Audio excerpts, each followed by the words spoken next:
ఉమ్మడి పాలమూరు జిల్లాలో పేదవాడి సొంతింటి కల నెరవేరడం కష్టమేనా? ఇందిరమ్మ ఇళ్ల నిర్మాణంలో లబ్ధిదారులు ఎందుకు వెనకడుగు వేస్తున్నారు? ప్రభుత్వం నుంచి నిధులు విడుదలవుతున్నా ఇల్లు కట్టుకోలేని పరిస్థితి ఎందుకు ఏర్పడుతోంది?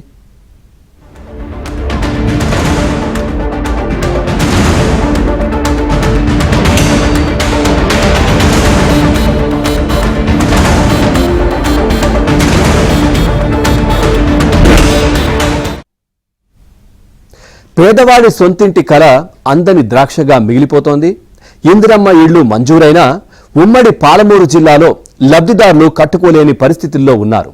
ఇక ప్రభుత్వ సాయానికి తోడు సొంతంగా పెట్టుబడి పెట్టలేక ఇళ్ల నిర్మాణానికి వెనకడుగు వేస్తున్నారు.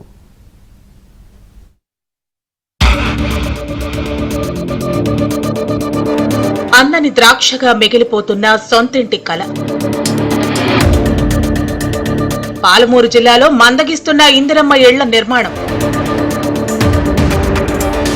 నిధులు విడుదలవుతున్నా ఇల్లు కట్టుకోలేని పరిస్థితి.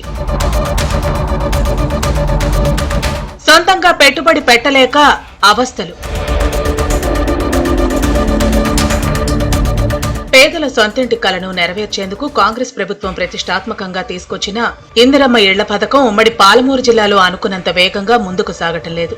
మొదటి విడత కింద మంజూరైన ఇళ్లలో సగానికి పైగా లబ్ధిదారులు గ్రౌండింగ్ చేసుకోలేని నిరాశలో కూరుకుపోయారు. ఇళ్లకు మంజూరు లభించినా నిర్మాణం చేపట్టలేని దయనీయ పరిస్థితి ఏర్పడింది.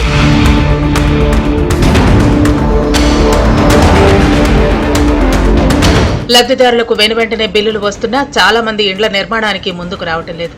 ప్రభుత్వం టాప్ ప్రియారిటీగా పథకాన్ని అమలు చేస్తున్నా ముందుగా డబ్బులు పెట్టుకోలేని స్థితిలో లబ్ధిదారులున్నారు. ప్రభుత్వం నుంచి వచ్చే సాయానికి తోడు సొంతంగా కొంత డబ్బు జోడించలేక వెనుకబడిపోతున్నారు. దాంతో అట్టహాసంగా గ్రౌండింగ్ చేసి మార్కింగ్ పూర్తయినా అదే దశలోనే నిలిచిపోతున్న దుస్థితి ఏర్పడింది. గ్రౌండింగ్ కాని వాటిని ఇతరులకు బదిలీ చేయాలనే డిమాండ్ అక్కడక్కడా వినిపిస్తోంది. ఎన్నికల సమయంలో కాంగ్రెస్ ఇందిరమ్మ ఇళ్లు ప్రతి పేదకు మంజూరు చేస్తామని, అందుకు 5 లక్షల రూపాయల ఆర్థిక సాయం చేస్తామని హామీ ఇచ్చింది. అధికారంలోకి వచ్చిన తర్వాత పథకం ప్రారంభించి అభయహస్తం ద్వారా దరఖాస్తుల స్వీకరణ చేసింది. ఆ తర్వాత సామాజిక, ఆర్థిక, కుల, రాజకీయ సర్వేలో కూడా వివరాలు సేకరించింది. మొదటి విడతగా సొంత స్థలం ఉన్నవారికి ఇళ్లను మంజూరు చేసింది. నియోజకవర్గానికి 3,500 ఇళ్లను ప్రతి సంవత్సరం మంజూరు చేస్తామని చెప్పగా ఇప్పుడు మొదటి విడతలో మంజూరు చేసిన ఇళ్ల నిర్మాణాలే కొనసాగటం లేదు. ఇందుకు ప్రధాన కారణం ప్రభుత్వం నుంచి అందిస్తున్న ఆర్థిక సాయం సరిపోకపోవటం, అందుకు కొంత లబ్ధిదారుడు జోడించాల్సి వస్తూ ఉండటంతో వ్యక్తిగత ఆర్థిక ఇబ్బందుల కారణంగా ముందుకు రావటం లేదు.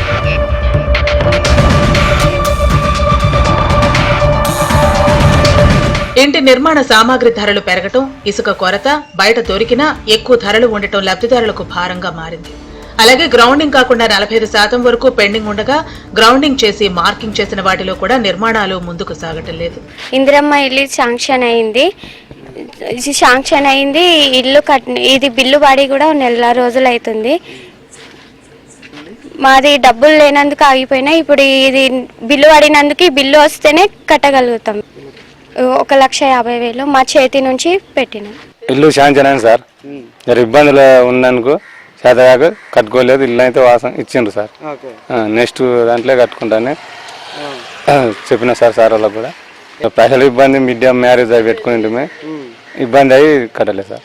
ఇందిరమ్మ ఇల్లు శాంక్షన్ చేసుకున్నాము. మాకు ఇందిరమ్మ ఇల్లు వచ్చింది. మేము బేస్మెంట్ కూడా కట్టుకుంటున్నాము. బిల్లు కూడా వస్తామని చెప్పిండ్రు. ఇంకోటి మాకు చాలా ఏ ప్రభుత్వం చేయలేదు. మాకు ఈ ప్రభుత్వం చాలా చేసింది. కాంగ్రెస్ ప్రభుత్వము మాకు 2,20,000 ఉండే బ్యాంకులో కూడా మాఫీ అయినవి. మాకు చాలా బాగుంది పథకము. కాంగ్రెస్ ప్రభుత్వం చాలా బాగుంది. కాబట్టి వాస్తవానికి ఏ ప్రభుత్వ పథకమైనా నిర్మాణమైనా బిల్లులు రావాలంటే చాలా సమయం పడుతుంది. ప్రస్తుత రాష్ట్ర ఆర్థిక పరిస్థితుల్లో ఇంకా సమయం పడుతుంది. కానీ ప్రభుత్వం ఇందిరమ్మ ఇళ్ల పథకాన్ని ప్రాధాన్యత పథకంగా తీసుకుని ప్రతి సోమవారం ఇంటి నిర్మాణ స్థాయిలను బట్టి బిల్లులను మంజూరు చేస్తోంది. ఎక్కువ మొత్తంలో పెండింగ్ కూడా ఉండటం లేదు. అయినప్పటికీ ఇళ్ల నిర్మాణానికి చాలా మంది ముందుకు రావటం లేదు. వెంటనే బిల్లులు వస్తున్నాయని లబ్ధిదారులు ముందుకు వచ్చి నిర్మాణ పనులు చేపట్టాలని హౌసింగ్ అధికారులు కోరుతున్నారు.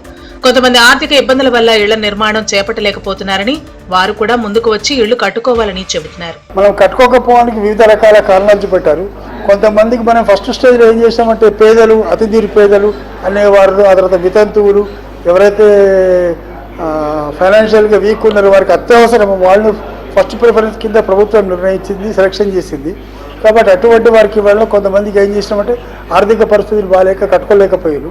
అటువంటి వారికి వీలైనంత వరకు ఉమెన్ సెల్ఫ్ హెల్ప్ గ్రూప్స్ అవుతున్నాయి మన దగ్గర, వారి ద్వారా వారికి లోన్ ఏర్పాటు చేయడం కోసం ప్రయత్నం చేసాం. కొంతవరకు అట్లా సక్సీడ్ అయ్యాము, కొంత కాలేదు.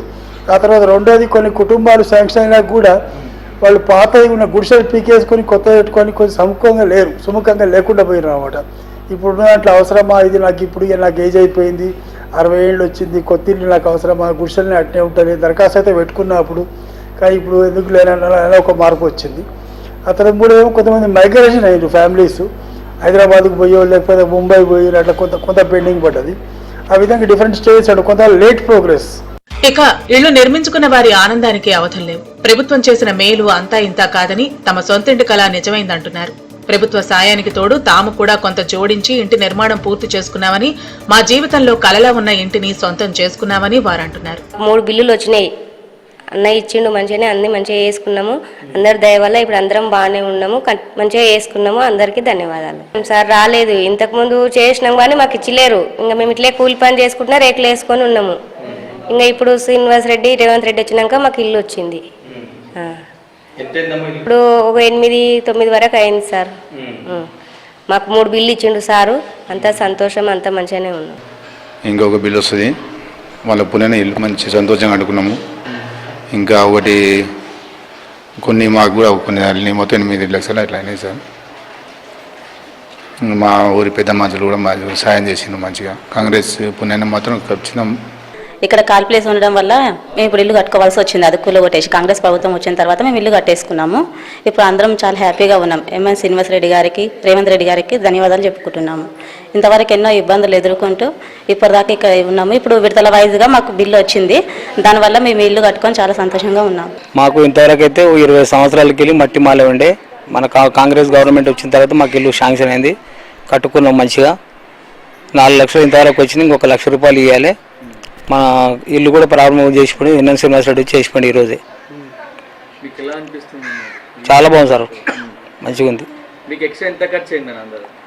ఎక్స్ట్రా ఏంటో 5 లక్షలు అయినాయి.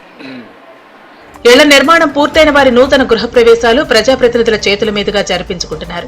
మహబూబ్ నగర్ లోని పోతన్పల్లి గ్రామంలో 10 ఏళ్లను ఎమ్మెల్యే ఎన్ఎన్ శ్రీనివాసరెడ్డి నేతృత్వంలో ఘనంగా గృహప్రవేశాలు జరిగాయి.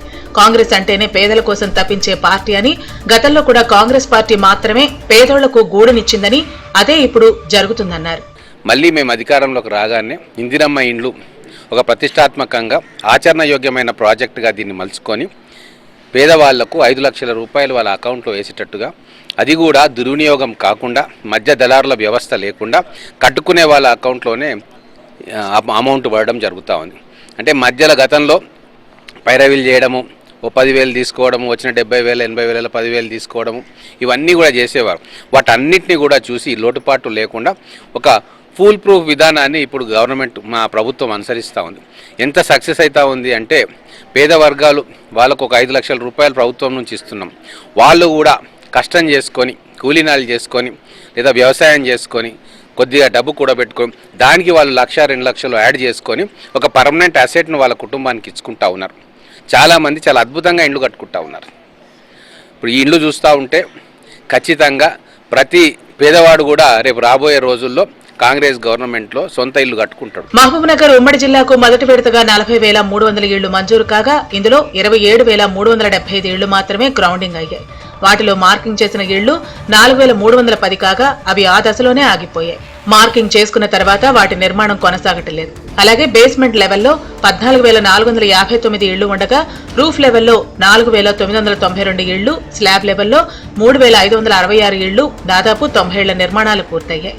అయితే మహబూబ్ నగర్, వనపర్తి జిల్లాలో ఎక్కువ ఇళ్లు నిర్మాణం పూర్తి చేసుకుంటూ ఉండగా, మిగతా జిల్లాల్లో కొంత మందకోడిగా సాగుతోంది. మరి ప్రభుత్వం ఈ సమస్యను ఎలా పరిష్కరిస్తుంది?